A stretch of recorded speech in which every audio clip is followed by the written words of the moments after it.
ياسين والقرآن الحكيم. الحمد لله رب العالمين والصلاة والسلام على سيد الأنبياء والمرسلين وعلى آله وصحبه ومن استنى بسنته إلى يوم الدين. اللهم اجعلنا منهم ومن الذين آمنوا وعملوا الصالحات وتواصوا بالحق وتواصوا بالصبر آمين يا رب العالمين. ثم أما بعد، وجعلنا من بين أيديهم سدا ومن خلفهم سدا فأغشيناهم فهم لا يبصرون وسواء عليهم أأنذرتهم أم لم تنذرهم لا يؤمنون. اللہ تعالیٰ نے 9ویں اور 10ویں آیت میں اسی بات کی مزید وضاحت کی ہے کہ یہ لوگ ہدایت سے کس طرح کٹے ہوئے ہیں. پہلے کہا تھا کہ ان کی اکثریت نہیں سننے والی. پہلے میں نے آپ کو بتایا تھا کہ ان کی گردنیں اوپر ہیں، یعنی ارد گرد کو نہیں دیکھ سکتے. پھر آگے دیوار ہے اور پیچھے دیوار ہے، لیکن اگر گردن اوپر ہے تو کیا نظر آئے گا؟ آسمان کم از کم نظر آئے گا. آیت ختم ہوتی ہے فَأَغْشَيْنَاهُمْ، اوپر سے ہم نے انہیں ڈھک دیا ہے. فَأَغْشَيْنَاهُمْ، اب آپ کو ہر طرف سے ایکسس بند کر دی گئی ہے. انسان کی ہدایت یا اپنے آپ پر غور کرے، اپنی حقیقت پر غور کرے، یا مستقبل پہ غور کرے، یا تاریخ پر غور کرے، اور ایک اور رستہ ہے وہی پہ غور کر لے، اللہ تعالیٰ کے کلام پہ غور کر لے. تو اسی طرح یعنی مستقبل اور ماضی اور پھر حقیقت، ارد گرد کی حقیقت اور وہی، ان تمام چیزوں کا انکار ایک آیت میں ہو گیا کہ ان 2 آیات میں ہو گیا کہ اب ان کی ہدایت کی کوئی گنجائش نہیں ہے. وَسَوَاءٌ عَلَيْهِمْ، اسی لیے اگلی آیت سمجھ میں آئے گی وَسَوَاءٌ عَلَيْهِمْ أَأَنذَرْتَهُمْ أَمْ لَمْ تُنذِرْهُمْ لَا يُؤْمِنُونَ. اب تو برابر ہی بات ہے، اگر آپ ان کو خبردار کریں یا نہ کریں، انہوں نے نہیں ماننا. ان پہ تو کوئی فرق ہی نہیں پڑتا. ان کو اب اس حقیقت کا احساس نہیں، نہ قرآن کا فرق. رسول سے زیادہ اچھا معلم نہیں ملے گا، قرآن سے زیادہ اچھا کلام نہیں ملے گا، اس کا بھی کوئی اثر نہیں پڑنا ان پہ. اور خبردار کس بات سے کیا جا رہا ہے؟ قرآن میں جب انذار کی بات ہوتی ہے نا، خبردار کرنے کی بات، تو وہ 3 باتیں ہوتی ہیں. 3 باتوں سے خبردار کیا جاتا ہے قوموں کو. ایک، قوم تباہ ہونے والی ہے، پہلی خبرداری، پہلی وارننگ. دوسرا، قیامت کے دن اٹھنا ہے. تیسری، دوزخ، جہنم. 3 باتیں ہیں. ایک قوم کی تباہی، پھر کھڑے ہونا اللہ تعالیٰ کے سامنے، پھر جہنم میں ڈالے جانا. ان میں سے ایک ہمیشہ کے لیے اس کا دروازہ بند ہو چکا ہے. قوم کی تباہی وہ آخری دفعہ جب وہ وارننگ دی گئی تھی، کیونکہ وہ نبی کی حاضری میں ہوتی ہے وہ بات. ایک دفعہ انبیاء کا سلسلہ بند تو قوم کی تباہی کا سلسلہ بھی بند، وہ بند ہو چکا. وَلَوْلَا دَفْعُ اللَّهِ النَّاسَ بَعْضَهُمْ بِبَعْضٍ لَفَسَدَتِ الْأَرْضُ. اب وہ دوسرا فلسفہ ہے. وہ کیا ہے کہ ہو سکتا ہے کہ ایک قوم دوسری قوم پر غلبہ کر لے، کچھ صدیوں کے بعد وہ قوم دوبارہ اس قوم پر غلبہ کر لے، یا کوئی اور کے غلبہ کر لے، اور یہ سائیکل چلتا رہے. اور اللہ تعالیٰ کی ایک مشینری ہے، ایک سکیم ہے، جس میں اس نے خود ہی کہہ دیا ہے کہ ہم ایک قوم کے ذریعے دوسری قوم کو ہٹاتے رہتے ہیں، اور اگر ایسا نہ ہوتا تو پوری زمین میں فساد پھیل جاتا، ایک رجیم ایسی آ جاتی جو بالکل کمپلیٹ کنٹرول کرتی اور ظلم ہی ظلم ہوتا رہتا. تو یہ جو exchange of power, right, exchange of power, یہ چلتا رہتا ہے، اللہ تعالیٰ کے نظام کا حصہ ہے. یہ اس کا صرف مسلمانوں سے تعلق نہیں ہے، اس کا دنیا سے تعلق ہے. ٹھیک، آگے بات. وَسَوَاءٌ عَلَيْهِمْ أَأَنذَرْتَهُمْ أَمْ لَمْ تُنذِرْهُمْ لَا يُؤْمِنُونَ. اب وہ ایمان لانے والے نہیں ہیں، لیکن اب آگے والی بات اس سب سے مخالف ہے. إِنَّمَا تُنذِرُ مَنِ اتَّبَعَ الذِّكْرَ.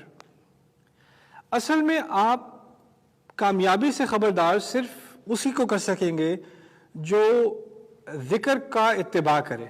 یہ مشکل تعبیر ہے، ذکر کا اتباع کرنا یعنی یاد دہانی کا پیچھا کرنا. اس کو پہلے سمجھ لیں ایک مثال کے ذریعے. آپ اگر کسی آڈینس سے بات کر رہے ہیں، ان کو کسی چیز کی یاد دہانی کرا رہے ہیں، جیسے آپ ان کو حلال حرام کی بات بتا رہے ہیں، یا آپ ان سے والدین سے اچھا سلوک کرنے کی بات کر رہے ہیں، اور وہ آپ کی بات کو سن تو رہا ہے، ابھی عمل نہیں کر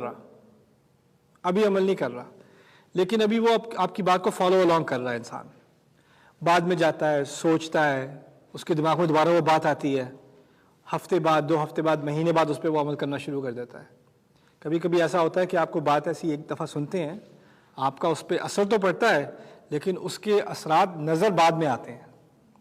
اتباع الذکر، ہو سکتا ہے کہ آپ کی آڈینس میں ایسے لوگ ہیں جو بات تو سنیں، لیکن ابھی اس کو وہ صرف ذکر کے لیول پر ہی فالو کر رہے ہیں. آپ کے کلام کو ابھی پوری طرح وہ ماننے کو تیار نہیں ہوئے، ابھی ان کا ذہن تیار ہو رہا ہے.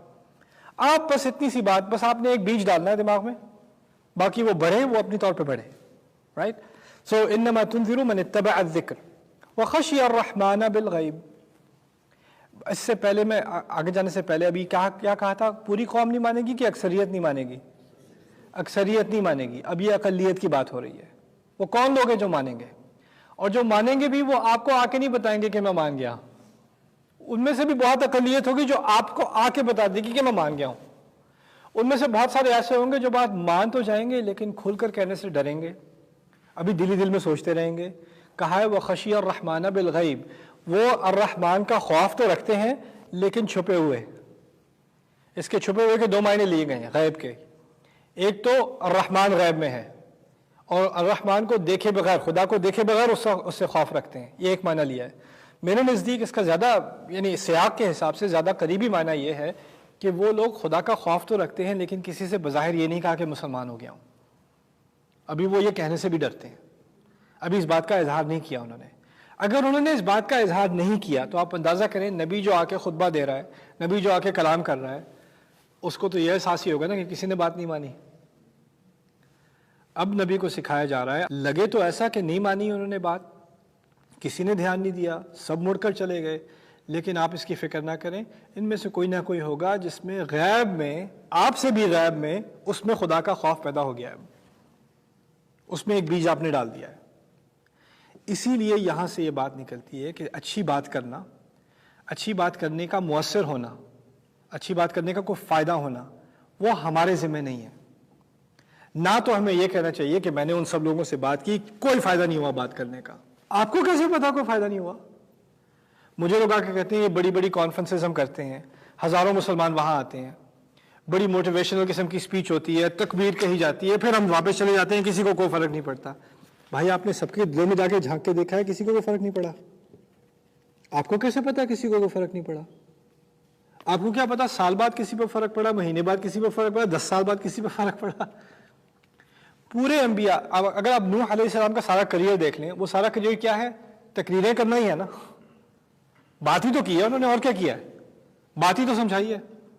اب لوگ کہتے ہیں یہ لوگ بس اسپیچز ہی کرتے رہتے ہیں, کچھ نظر نہیں آ, چینج ہی نظر نہیں آ رہی مجھے, کیونکہ جب تک آپ نہ دیکھ لیں چینج, آپ امپریس نہ ہو جائیں, تب تک تو چینج کسی کام کی ہے نہیں. نبی کو کیا سکھایا جا رہا ہے علیہ الصلوۃ والسلام؟ وخشی الرحمن بالغیب, آپ توقع نہ رکھیں, اس میں خدا کا خوف بھی پیدا ہوگا نا, تو وہ غیب میں پیدا ہوگا.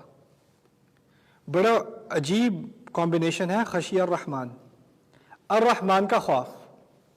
اگر کہا ہوتا العزیز کا خوف, قوی کا خوف, جبار کا خوف, سمجھ میں آتی ہے بات. رحمان کا کیسے خوف؟ خشی الرحمن. اب سمجھ میں آئی کہ اب تک اس نے مجھ پر اتنی رحمت کی ہے اور میں نے اس رحمت کا کوئی شکر بھی نہیں کیا. اب مجھے خوف آتا ہے کہ اس کی رحمتیں آتی رہتی ہیں اور میں کتنا ناشکرا رہا ہوں. فبشرہ بمغفرۃ واجر کریم. اور نبی کو کتنی پیاری بات کہی علیہ الصلوۃ والسلام, جا کے ایسے شخص کو جس کو تم جانتے بھی نہیں ہو, اس نے اپنے آپ کو ظاہر بھی نہیں کیا, اس کو پھر بھی تم اچھی خبر دے دو کہ اس کی مغفرت ہوگی. جو بھی اس نے گناہ پہلے کیے وہ کیے, اس کی مغفرت ہونے والی ہے, اور اس کو بہت ہی عزت دینے والا اجر دیا جائے گا, اس کی عزت کی جائے گی, وہ اجر کریم. یہ اس لیے کہا گیا ہے کہ اس زمانے میں جب کوئی اسلام قبول کرتا تھا تو اس کی یا تو بےزتی ہوتی تھی, یا قبیلے سے نکال دیا, گھر سے نکال دیا, پاگل کہہ دیا, تم بھی پاگل ہو گئے ان لوگوں کے ساتھ, کیا ہو گیا تمہیں. پہلی بات کہی گئی ہے کہ تم ٹھیک ہے ابھی چھپائے ہوئے اپنے ایمان کو, تمہیں بھی مغفرت ملے گی, اور آگے جا کر تمہیں بہت زیادہ عزت اجر ملے گا. اجر کریم, کریم کے معنی عربی میں سخاوت بھی ہیں, یعنی زیادہ سے زیادہ ملے گا, اللہ تعالیٰ زیادہ سے زیادہ دے گا. جب کوئی آپ پہ بہت احسان کرے نا عربی میں, اس کو بھی کریم کہتے ہیں. کریم کے معنی جو آپ سے کوئی زیادہ آگے جا کے آپ پہ احسان کرے, آپ سے فیورز کرے, اس کو بھی کریم کہا جاتا ہے عربی میں. فبشرہ بمغفرۃ واجر کریم. آگے انا نحن نحیی الموتى, یہ آخری آیت ہے اس پہلے حصے کی. ہم ہی ہیں اور صرف ہم ہی ہیں. انا نحن نحیی, اس میں ہم کا لفظ 3 دفعہ ہے. انا میں 1 دفعہ, نحن دوسری دفعہ, نحیی میں تیسری دفعہ, 3 مرتبہ ہم. یعنی اس تمام بات کو, اس نبی کو ماننے میں جس بات کا تمہیں اصل انکار ہے وہ کیا ہے کہ تمہیں موت کے بعد کوئی جواب نہیں دینے. اصل بات یہ ہے, یہ جان لو جس نے نبی کو بھیجا ہے اسی نے تمہیں زندہ دوبارہ کرنا ہے. وَنَكْتُبُ مَا قَدَّمُوا وَآثَارَهُمْ, اور ہم نے اچھی طرح لکھ لیا ہے کون سی چیزیں انہوں نے آگے بھیجی ہیں. یہ بھی مشکل تعبیر ہے قرآن کی, کون سی چیزیں انہوں نے آگے بھیجی ہیں اور پیچھے کیا چھوڑا ہے. وَآثَارَهُمْ, اور پیچھے آثار عربی میں کہتے ہیں کو پرانے انگلش میں کہتے ہیں روئنز, کھنڈرات. کھنڈرات کو عربی میں آثار کہتے ہیں.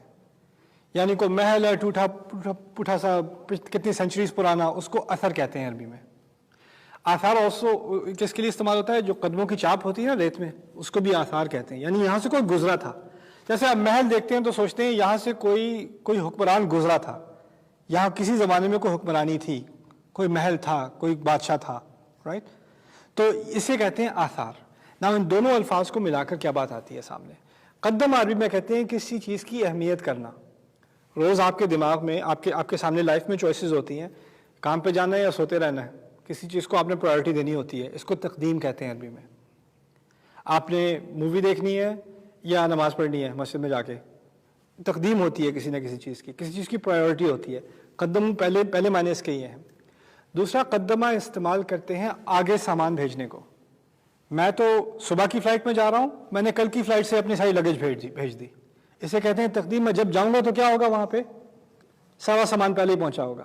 قدموں کے معنی ہے آپ نے آگے اللہ تعالیٰ کے سامنے آپ نے اپنے اعمال آپ تو بعد میں جائیں گے، اعمال آپ نے پہلے بھیج دیے ہیں.